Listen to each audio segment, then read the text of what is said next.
Today I want to talk to you about something that was a true miracle and read to you from Exodus chapter 14, verse 21. That's where we read this.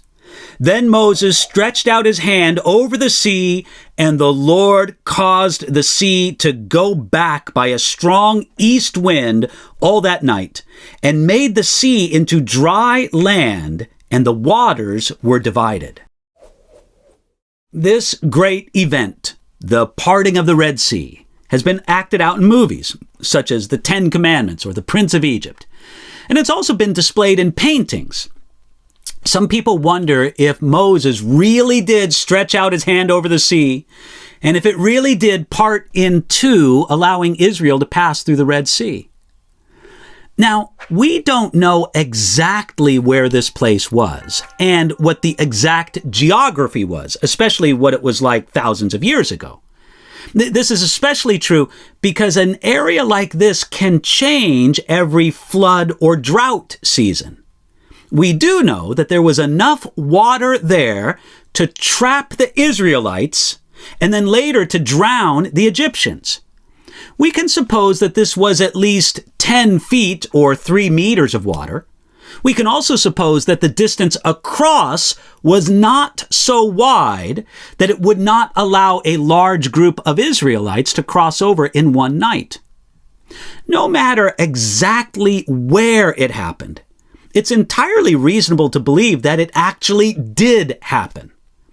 Many years ago in the newspaper, the Los Angeles Times, a man named Thomas Mao wrote an article titled, "Research Supports Bible's Account of Red Sea Parting."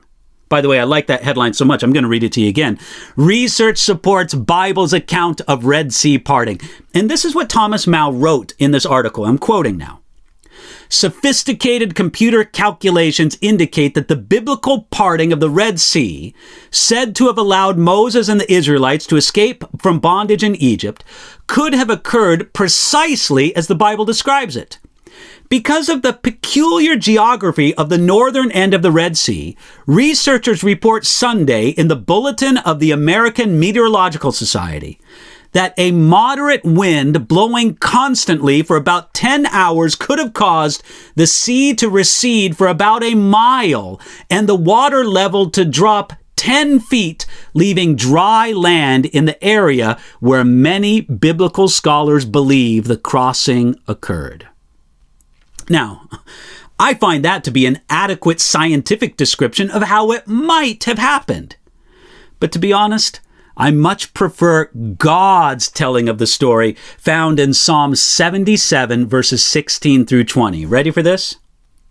The waters saw you, O God. The waters saw you. They were afraid. The depths also trembled. The clouds poured out water. The skies sent out a sound. Your arrows also flashed about. The voice of your thunder was in the whirlwind. The lightnings lit up the world. The earth trembled and shook. Your way was in the sea, your path in the great waters, and your footsteps were not known. You led your people like a flock by the hand of Moses and Aaron. Now that's quite a description from Psalm 77. It usually is not wrong to analyze God's work, whether his work is in history or in our day-to-day lives. But it should never rob us of the wonder and glory we find in just praising God for his marvelous works, no matter how he chooses to do them. The same miracle-working God who led his people like a flock by the hands of Moses and Aaron, he's also here to lead you today.